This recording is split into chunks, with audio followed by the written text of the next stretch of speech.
Hi friends, today we're going to talk about karate. Well, we're going to imagine ourselves in a dojo and we're learning in these beginning stages of the sport and the art. And this is about karate, and you're going to be like one of those white belts. And what we're going to do is we're going to show you, or we're going to discuss ways and how you can kick the shit out of the narcissist. Kung Fu kick the hell out of the narcissist. Right?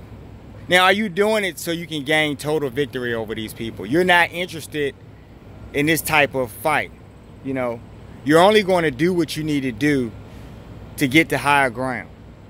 So in that regard, the fight is only going to be momentarily, temporarily, whatever you want to call it. But you're going to kick the shit out of this narcissist. And they're going to go down. And you're going to have time to get away. And that's all you want. Okay? Because dealing with the narcissist, these people are very clever and diabolically deceptive in everything that they do, in all of their actions. And when they make you a target, I really feel for you. Because they will pull out all of the stops to accomplish the goal of destroying you and breaking you down. So you need to be strong and mentally prepared. I told you guys in many videos, you have to be a mental ninja at this thing. You have to be prepared, right, to strike when it's appropriate and quickly, right? You don't want to give that narcissist any time to prepare or think about your plan of action. So you want to move in stealth, but you want to move really, really, really fast, right? Keep cards close to your chest. Don't let out information, right? Don't telegraph your next moves. Just like boxing or something. Sometimes, you know, a great boxer like Mayweather or Pacquiao, one of these fighters, they can pretty much call the shots on when you're about to throw a punch. It's called telegraphing. Sometimes you may move in a certain way or awkwardly, and that'll signal that you're about to throw a punch or do a certain type of move, and they're able to counter that based on them anticipating what you're going to do next. Just like karate, right? Defensive. And it works. When you're dealing with a narcissist, first of all, the first thing is to read the playbook. Read their manual. Figure out what makes them tick. You're not going to get everything in one day. It's so much shit, guys. It's so extensive. These fucking crazy fools. But you want to get just enough to mentally prepare for what they may do or what they may say. Because they're always going to do or say something. You get what I'm saying? But you're going to kung fu kick the hell out of this narcissist today. Or maybe tomorrow. Or the next time you encounter one of these people, because you're going to be prepared. So the first thing is you always want to know, right, who you're dealing with and what they're capable of. So you want to read that playbook and try to understand some of their tactics. Then that way you won't even get caught up in the trivialness of the games, and the little trivial marginal things they don't mean anything. They won't clip you up because you're only focusing on the big things that they're going to do or attempt to do to you. So get in your stances, whatever way that you feel most comfortable. Get your minds ready, whatever way, you know, that comes to you. The better preparation is what you want. Right? Hi-ya! Kung Fu chopping that narcissist. Right? Landing the appropriate kicks in the right places to render that narcissist ineffective. That's what you're going to do today. Right? Now we know that narcissists really, really, really, really need validation. Right? It is their life's blood. It's like the primary source of supply. When they want to seek you out and make you a target, they need your validation. They need to be, you know, loved and admired and all of these things and praised and worshiped. They need all of this adulation, right? And, you know, you don't want to give it to them, okay? You want to ignore a fool, right? When you were growing up in school and you had that little, you know, pest little kid sit next to you in class or on the playground, they used to always try to taunt you and get under your skin and tease you. And what did your mom or grandmother or father tell you? The first thing they probably told you was, yeah, smack the shit out of that guy. No, they didn't. They didn't say that. They may have. But what they probably told you was to ignore that person. See, these are young narcissists in training. These will be the ones who will grow up and you'll have to strangle them in your workplace in adult years. So really, that's important to pay attention to those little kids on the playground who like to start up commotion and stuff, keep stuff going, right? Prime candidates. But you want to ignore these people because that is their primary way that they get to you. They connect to you by raising your emotions, feeding off of how you're going to react. So you don't react, right? Just like with roaches, if you have a house full of roaches, right? You clean that house up, you organize yourselves, get your lives and your priorities together, just like that cleanup.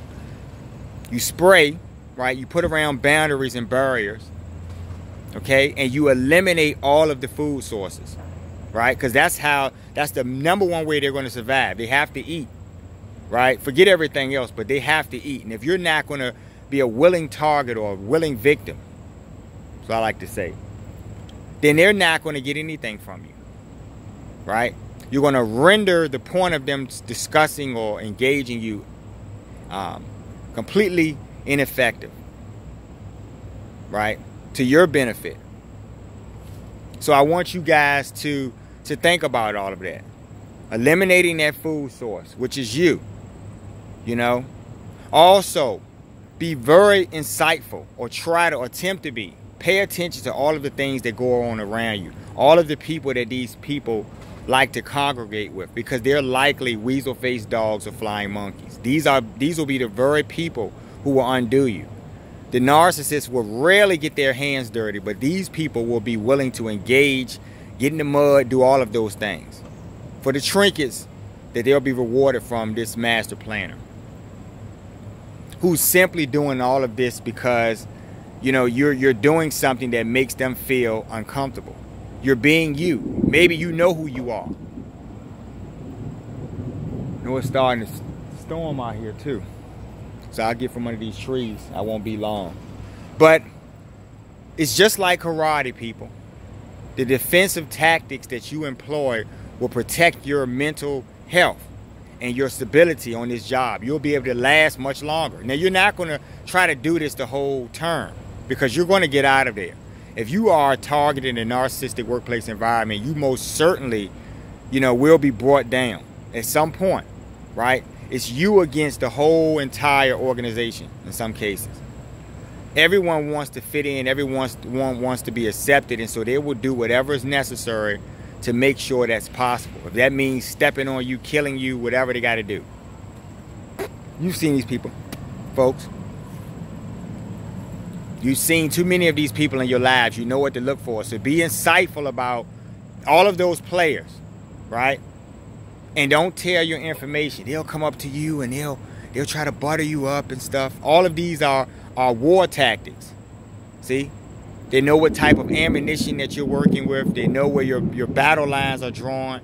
And all of these things are really, really significant to the narcissist, the master planner who's really seeking to deliver a victory over you.